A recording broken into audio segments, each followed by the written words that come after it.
नमस्कार। मैं नमनदीप कौर स्वर संगीत चैनल के माध्यम से आप सबको पंडित विष्णु नारायण भातखंडे जी के जीवन तथा संगीत में उनके योगदान के बारे में कुछ अनमोल बातें बताने जा रही हूँ।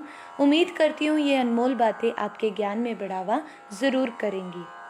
पंडित विष्णु नारायण भातखंडे। आकाश में सैकड़ों तारे होते हैं, मगर उजाला केवल चंद्रमा से होता है। उसी प्रकार कलाओं के विभिन्न क्षेत्र में हजारों व्यक्ति अपनी क्षमता के अनुसार साधना और निर्माण करते हैं। संगीत के क्षेत्र में ऐसा ही स्थान पंडित विष्णु नारायण भातखंडे जी को भी प्राप्त है। भातखंडे जी का जन्म 10 अगस्त 1860 को कृष्ण जन्माष्टमी के दिन बम्बई में हुआ था। संगीत के प्रति रुचि उनमें बचपन से ही थी। उनकी माँ जो भजन उन्हें सुनाती थी, वे उसे उसी प्रकार सुनाकर सभी को प्रसन्न कर देते थे। संगीत की शिक्षा उन्हें अपनी माँ से विरासत में मिली। भातखंडे जी ने BA, LLB की उच्च शिक्षा प्राप्त की। इसके साथ ही संगीत से प्रेम होने के कारण वे संगीत की शिक्षा को भी प्राप्त करते रहे। छात्रावस्था में ही वे सितार और बांसुरी वादन में निपुण हो गए थे। सन 1884 में वह उत्तेजित मंडली के सदस्य बने, जहाँ एक से एक संगीताचार्य संगीत साधना में लगे हुए थे।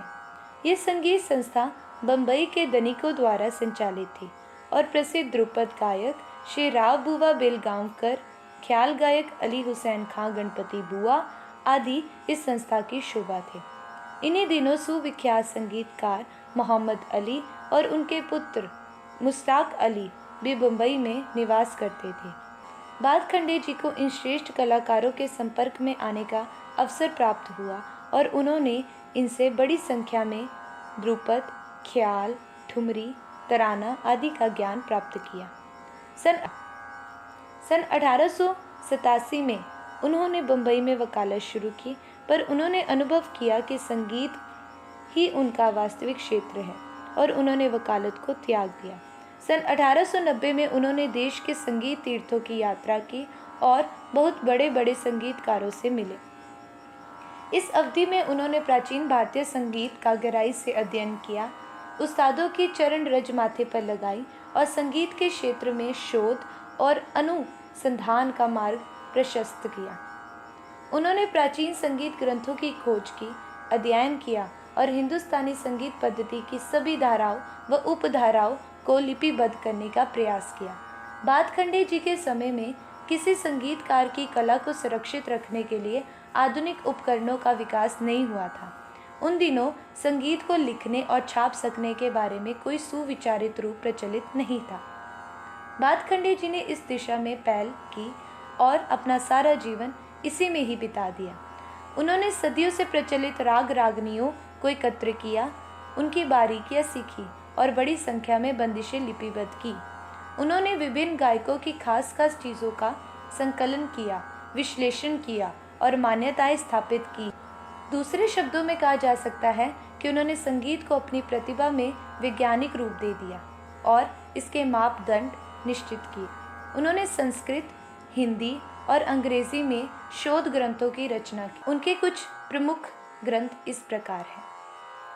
संस्कृत, लक्ष्य संगीत, अभिनव रागमंजरी, ताल लक्षणम। हिंदी, हिंदुस्तानी क्रमिक पुस्तक मालिका भाग 6, लक्षण गीत संग्रह भाग 3, भातखंडे संगीत शास्त्र भाग 4, स्वर मालिका संग्रह तथा गीत मालिका। अंग्रेजी, a short historical survey of north Indian music and comparative study of music system of 15th, 16th, 17th and 18th century. Hindustani संगीत पद्धति में प्रत्येक राग का इतिहास, आलाप, स्थाई, अंतरा आदि का विस्तार में वर्णन किया गया है। संगीत सम्मेलनों की शुरुआत। भातखंडे जी के ग्रंथ प्रकाशित होते ही उनकी ख्याति सारे देश में फैल गई। उनके सफल प्रयासों के समाचार जब संगीत प्रेमी राजाओं तक पहुंचे, तब उन्होंने भातखंडे जी को अपने यहाँ आमंत्रित किया। 1907 ईस्वी में बड़ौदा नरेश की सहायता से संगीत सम्मेलन का आयोजन हुआ। उस सम्मेलन में अखिल भारतीय संगीत अकेडमी स्थापित करने का प्रस्ताव पास हुआ। बाद में 1918 ईस्वी में दिल्ली में 1919 ईस्वी में बनारस में तथा 1925 ईस्वी में लखनऊ में संगीत सम्मेलन हुए। इन अवसरों पर देश के प्रमुख संगीतकार एक मंच पर एकत्रित होते थे और संगीत संबंधित समस्याओं पर विचार करते थे और अपनी कला का प्रदर्शन भी करते थे।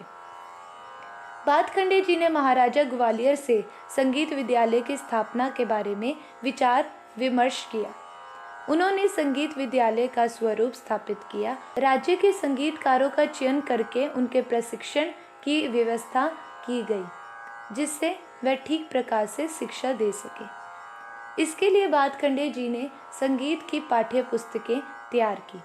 लखनऊ में आयोजित संगीत सम्मेलन के फलस्वरूप marriage college of Hindustani music की स्थापना हुई थी, जो आज भातखंडे संगीत विद्यालय के नाम से प्रसिद्ध है।